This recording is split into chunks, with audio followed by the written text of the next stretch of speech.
All right, so welcome to chapter 3. This is our beginning part for the entire bookkeeping cycle. Starts today.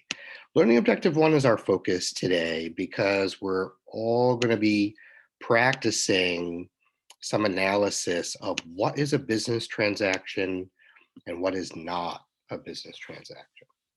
Because the only thing accounting really tracks are business transactions.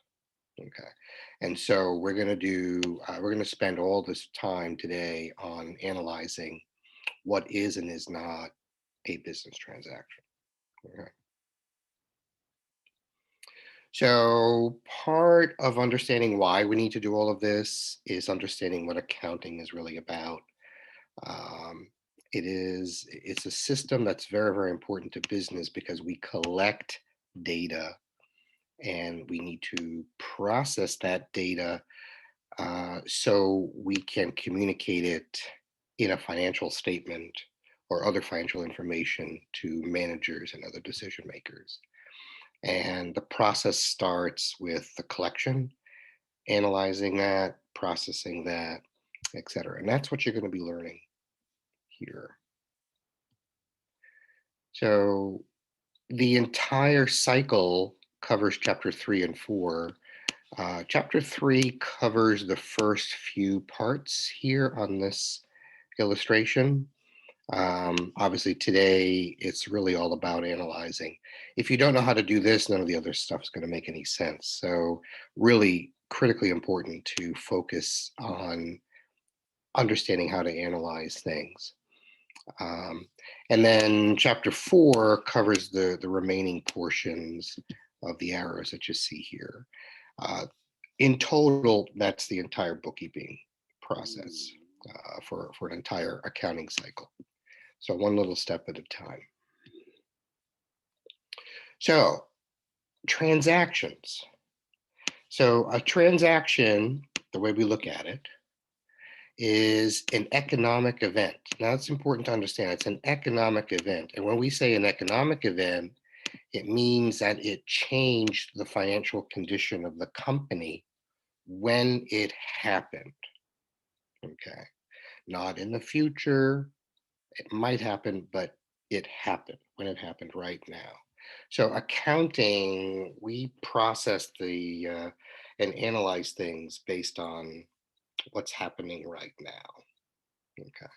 And so if financially there were changes to the company right now, then it requires us to do accounting. If there might be a financial change in the future, we're going to wait to do the accounting. All right. We only do accounting in the present moment. And also to know, we have to identify what a transaction is and what a transaction is not. Because businesses do a lot of different things, most of which are transactions. They are economic events that do affect the financial condition of the company. However, not every activity a business does is a transaction. Thus, not everything requires accounting to be done on it. So it's important that you'll learn a little bit about that as we go. Okay. Now, if it changes the financial condition of the company, that's what the second bullet point is telling you. It means that you will see a change in assets, liabilities, or stockholders' equity. Okay. And because you see a change in one of those areas, or two of those areas, or three of those areas on occasion, we have to do accounting. It is a transaction, it is an economic event. We have to do accounting on it. So today's class is sort of understanding what that is and how to analyze it. Now, one thing that's also very, very important is to look at stockholders' equity in a broader way. Remember, we did our income statement first. That gave us a profit or a loss, but a profit, right? We moved that to the retained earnings statement, and then we subtracted out dividends, and then we moved that number to retained earnings on the balance sheet. So in essence, look at the flow. The income statement folds into the retained earnings statement, and the retained earnings statement folds right into the balance sheet. So when you look at stockholders' equity, you have to look at a broader picture. It does include what's happening on the income statement. It does include what's happening on the retained earnings statement, because it all gets folded into and included on that balance sheet part, that part of the balance sheet. So you're going to look at that in a little bit of a different way in this chapter as well. And speaking of transactions, when a transaction occurs, it'll have a dual effect on the accounting equation. Remember, the accounting equation, assets equals liabilities and stockholders' equity, right? So what the dual effect means is at least two accounts are going to be affected by every transaction. Now, when I mean accounts by name: cash, accounts receivable, right? Supplies or prepaid insurance, accounts payable or unearned service revenue, common stock or service revenue or rent expense or salaries and wages expense. Accounts, two different accounts. That's why it was very important in the first two chapters to learn the account names. Because when we analyze transactions, we have to identify those accounts. So not only knowing what their name is important, but knowing what they are is important, which is why I was emphasizing that in chapters 1 and 2, and why I was saying accounting is really about the accounts. If you learn the accounts, a lot of the stuff's going to make sense. Because here in the analysis, we're identifying accounts. So it's very important to know that. So the dual effect, simply at least two accounts are going to be affected by every transaction in a business, okay, that we need to do accounting on. So you'll see how that plays out in this slide, okay? This slide asks you which ones are transactions and which ones are not, okay? So here's the very first event that's listed. So the event is the company purchased a computer, okay? So normally this would be, we would have to find out how they purchased the computer. There's only two ways to buy things, right? You either pay now, which is cash, or you are allowed to pay later, which for you is an accounts payable because you're going to bill to pay. So when you purchase a computer, you're either purchasing the computer with cash or you're purchasing the computer, what we call on account, which means you're going to be paying it later. So the question would be, does that change the financial position of the company? And the answer is absolutely yes, it does. How so? Well, number one, you have more computer equipment now because you just bought a computer. Okay. And let's say you did pay with cash. Well, you have less cash. Okay. So that's how the financial position of the company has changed. Okay. From that particular event. You have more equipment and you have less cash. Let's say you purchase that equipment on account, which means that you were able to purchase it and you were able to pay later. You got a bill to pay later. So that's also a transaction because the financial position has changed. You still have, you purchase an equipment, you purchase a computer, so you have more computer equipment. But now you have a bill to pay. So now you have a liability, you have accounts payable. Any bill that's due in 30 days, basically, accounts payable, right? So two accounts, that's that dual effect, right? Two accounts are affected by that event, okay? That's important. That's important to know. This is the type of analysis we're doing now, which is why I only do objective one, is because this takes a little bit of time to grasp. All right, let's take a look at the second event, the one in the middle. Now here we discussed guided. Now remember, this particular, these transactions are related to Sierra Corporation, which is that fictitious company that the book has set up for us from chapter 1 on. And basically they do tours, right? They give tours of the Sierra Nevada region. And so here they're discussing guided trip options with a customer, with a potential customer. So you're sitting around, you're talking with a customer. Heck, you might even give them a brochure or a business card and say, you really need to think about doing that. Well, is it a transaction? Well, look at the criteria, right? Did the financial condition of the company change by talking to that customer? No, not at all. Okay.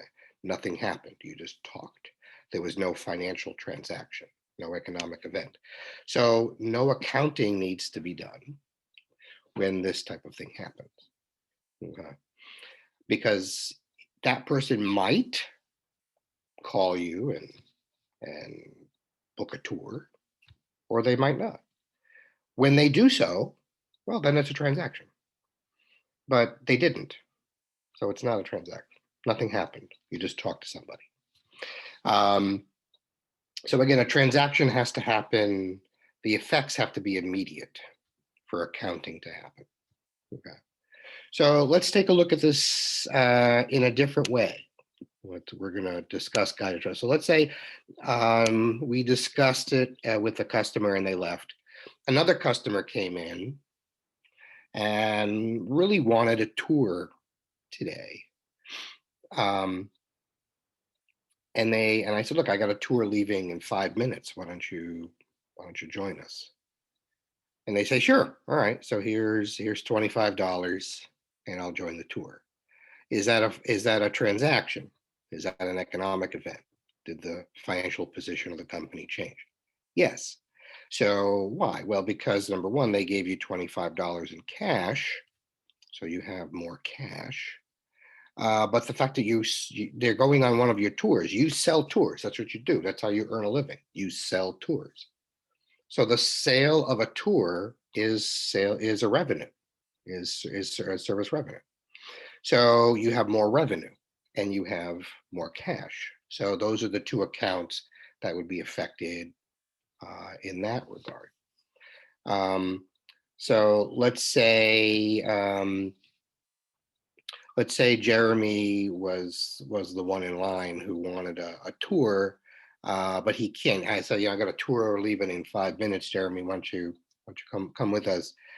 And he says, oh man, I really can't. But I tell you what, I want to buy my ticket today for your same tour next week. Okay, that's fine. Is that a transaction? Well, yes, it is, because the financial position of my company changed when Jeremy gave me money. He bought a ticket for a tour. So I have more cash, but I owe him a tour, which is what unearned service revenue is, right? I have to show that as a liability because I owe Jeremy the tour next week. So that's how we look at it in that regard. Okay. Let's say Pat was with him in line and said, look, I want to take the tour right now, but I don't have any money. I can't pay for it right now, but I can pay you later. And I say, okay, Pat, we'll sell you the tour right now. So you can join us on the tour. And here is a bill. You owe me this money in 30 days. Right. So I'm the one who sold them the tour and I'm the one waiting to receive payment on the tour. So did the financial position of the company change then? Yes, it did. Well, because I made a sale of a tour. So I service revenue. I'm giving him a tour. It's earned because I'm doing it. Revenue is you've already done it. Okay. So service revenue would increase. However, I'm waiting to receive money from Pat for doing that work for him. That's an accounts receivable because I'm waiting to receive it. Okay. So when we look at accounting, we're only looking at it from one side. In this case, I'm only looking at it from the business side. I'm not looking at it from Pat's side. or from Jeremy's side. I'm only looking at it from my business side. And that's what you have to do. Put yourself in the shoes of the business that things are happening with when you analyze things. So the business in this chapter is Sierra Corporation. That's all these transactions are going to be based on that. So look at the third event here. We paid rent. Now we need to rent an office space in order to have our little store where we sell tours and blah, blah, blah. Well, I have to pay rent every month on that. So I pay my rent this month. Did the financial position of the company change? Yes, it did. So it's a transaction. What two accounts would be affected? Well, I just paid cash because landlords don't accept anything other than cash. When you write a check, we're assuming that's cash. Okay. So I certainly have less cash. And rent is an expense. It's just a cost of doing business for me to earn my living, right? To sell my tours, I need an office. And so it's a rent. Rent is an expense. So I will have a rent expense. Remember, rent expenses take away from the profits of the company, right? You look at the income statement, revenue is where everything starts. We subtract all the expenses from the revenue, and what's left is net income. So in essence, net income is direct, or the profit of the company comes from the revenue, comes from selling stuff. The expenses take away from that. Right? And so rent expense would be the same as less profit for the company. And thus it'd be less, believe it or not, less retained earnings, because that's how it's related. So this is how we have to sort of start thinking. We're going to have to start shifting our thoughts on that. So we already know the basic accounting equation is assets equals liabilities and stockholders' equity. The issue is stockholders' equity is a lot more involved than you think, because in stockholders' equity we are dumping the results of the income statement and the returned earnings statement. Right, that's going under the stockholders' equity side. So in essence, we have to look at stockholders' equity as greater than it looks. We already know that stockholders' equity has a common stock and retained earnings. These are the two accounts we are very, very familiar with for stockholders' equity. But retained earnings is actually quite complex, because retained earnings is the income statement, right? Revenue minus expenses, that's the income statement. That gives us net income. Net income minus dividends is the retained earnings statement. And then that retained earnings statement, of course, that balance gets put on the balance sheet here. So in essence, you have to look at the income statement and the retained earnings statement being eventually all transferred to retained earnings on the balance sheet. So what does that mean? That means too that revenue is where the profit is. Remember, revenues minus expenses give us net income. So in essence, net income is what's left of the revenue after you take all the expenses out. So revenue is critical to profits, right? No revenue, no nothing. Nothing's happening without revenue. Got to sell something. So revenues increase retained earnings because revenue is where the profit is. The profit gets added to retained earnings. So revenue has a positive impact on retained earnings because it has the profit. Like we said, expenses are taken away from revenue. In essence, it's taken away from the profits of the company. Right? And so expenses decrease retained earnings because expenses decrease profits of the company. Again, revenue minus expenses is what net income is. Right? That's your income statement. Those two accounts are on your income statement. But the product of that, net income minus dividends, is your retained earnings statement. Okay. So your dividends, in essence, get subtracted out of retained earnings, right? which means that they also take away from the retained earnings of the company. So revenues will increase retained earnings because revenue is where the profit is, and the profit is owned by the owners. However, expenses take away from it, take away from the profit. So in essence, expenses take away from retained earnings. And you subtract dividends from the retained earnings statements. You already know dividends takes away from the retained earnings. So this particular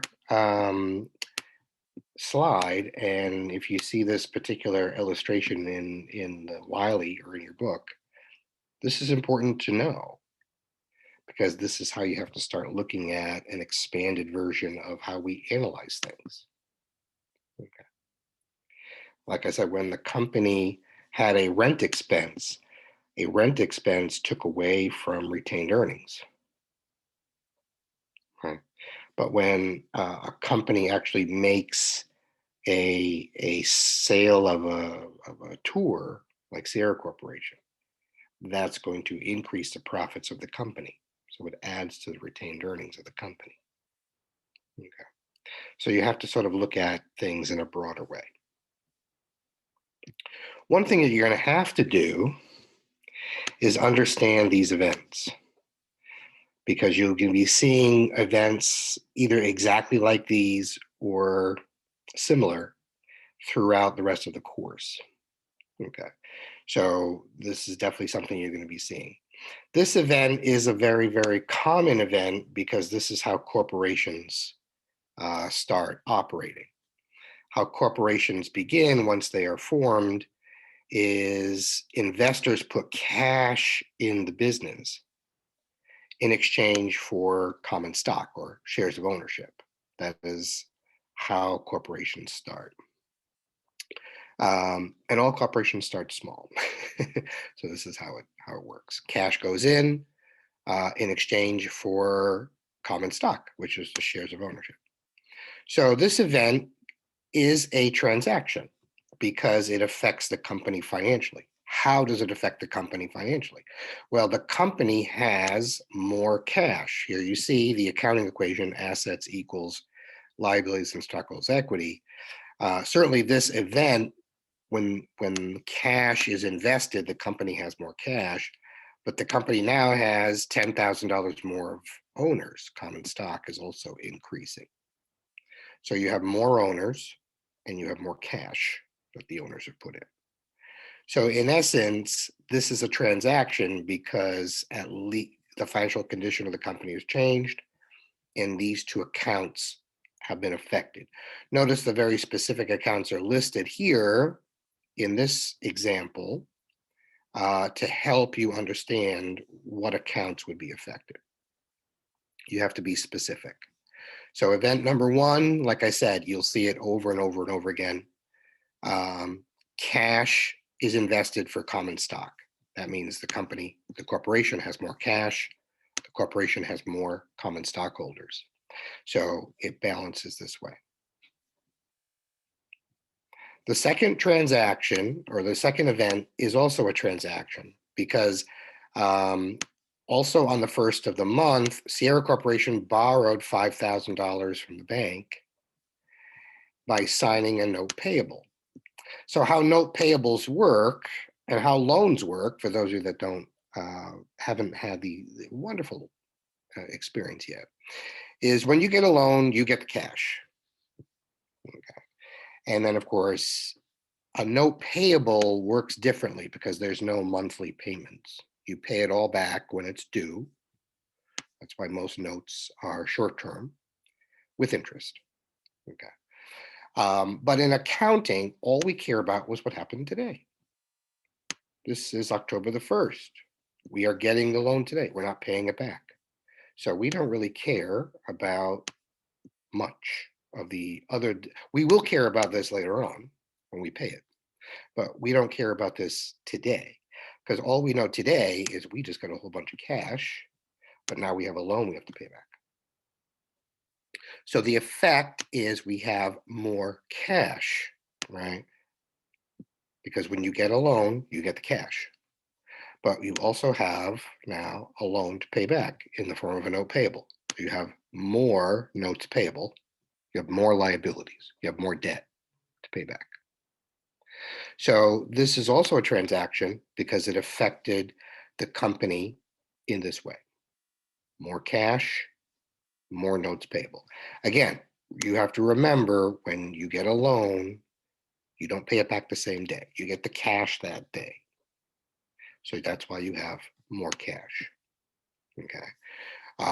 You also have a loan that day. So you have to record the loan. You owe that money as of that day because they gave you the cash. So that's all we're doing today.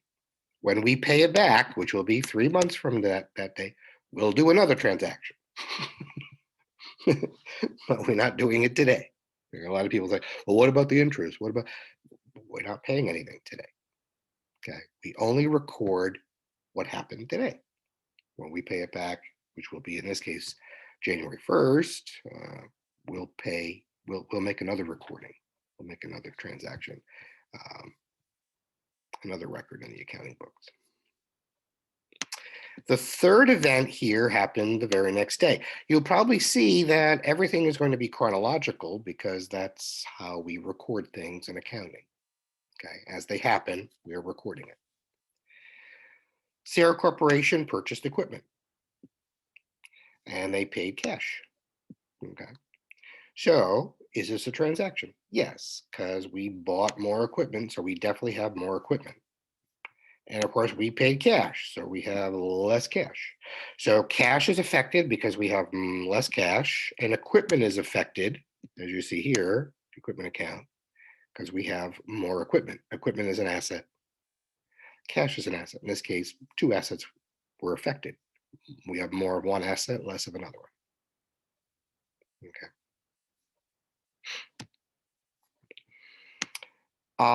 The fourth event here happened on the 2nd of October. Sierra Corporation has got a cash advance from a client, Arnock. So again, a cash advance simply means the customer paid you up front. So if the customer paid you up front, in this case, Sierra Corporation does tours, means you owe them a bunch of tours, $1,200 worth of tours. So was this a transaction? Yes, because it did change the financial condition of the company when it happened. How did it do so? We have more cash because this guy, Arnock, just gave us $1,200. But now we owe this guy a whole bunch of tours. And that's what we call unearned service revenue. That's how we know we owe this guy tours, because it's in our liability account. We owe him.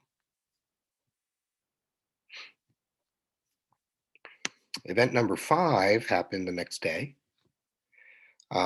They received $10,000 cash from Copa Company for guided services performed. So this is important to understand.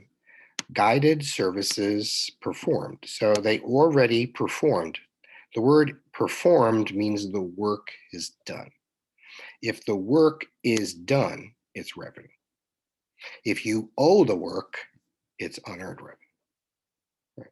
So here the work has been done. You've already done the work. So this is going to be service revenue. So we have $10,000 more of service revenue. And then, of course, they paid you in cash. So you have $10,000 more in cash. So yes, this is definitely a transaction. It did impact the financial condition of the company. This is what Sierra Corporation does. They sell guided tours. That's what they do. So if you're selling what you do, it's revenue. Okay. Again, it's revenue when you do it. If you owe it, it's not.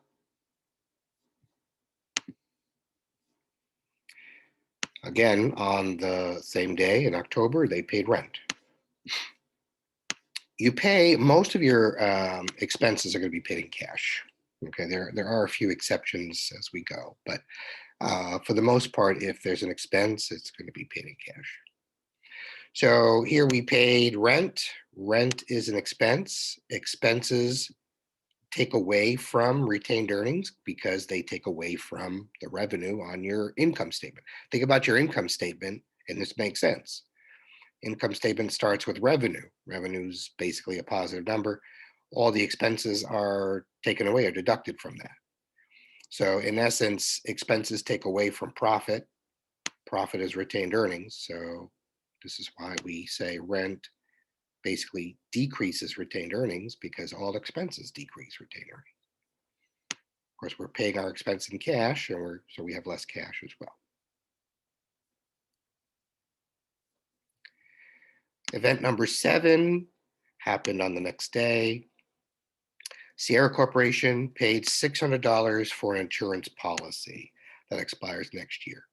So again, when they say they paid, we're just assuming it's going to, in this case, they don't say cash, but it's going to be cash. And when you buy insurance, you are buying a policy for a year. It's an asset, right? Prepaid insurance is an asset. Matter of fact, it's a current asset, right? From our last chapter. So here we have more prepaid insurance, the account prepaid insurance. We have more prepaid insurance, but we have less cash because we used cash to buy it. So again, you're noticing that it's the dual effect. At least 2 accounts are affected by every transaction. On the 5th of October here, it looks like they purchased supplies. Now they purchase supplies on account. So when you buy things, because a purchase is you're buying it, right? When you buy things like supplies, you're either going to pay in cash or you're going to pay later. And how we know what happened is these 2 words, on account. If you see on account, that means in this case, they're going to pay later. Okay. So if you purchase anything on account, means you're going to pay it later. $2,500 is supplies. Supplies is an asset account, and we just bought $2,500 more of those supplies. So we have more supplies. Okay.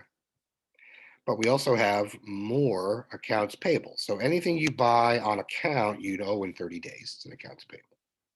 So we have more accounts payable here.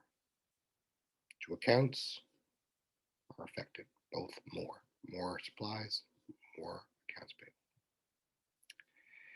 Event number 9 is very interesting because a lot of people look at this and say, okay, if you hired in this case, they hired 4 new employees. Well, that's a transaction. Okay, let me ask you, well, for those of you that think it is, you've all been hired for work at one point in time in your life, I'm assuming. Most of you have.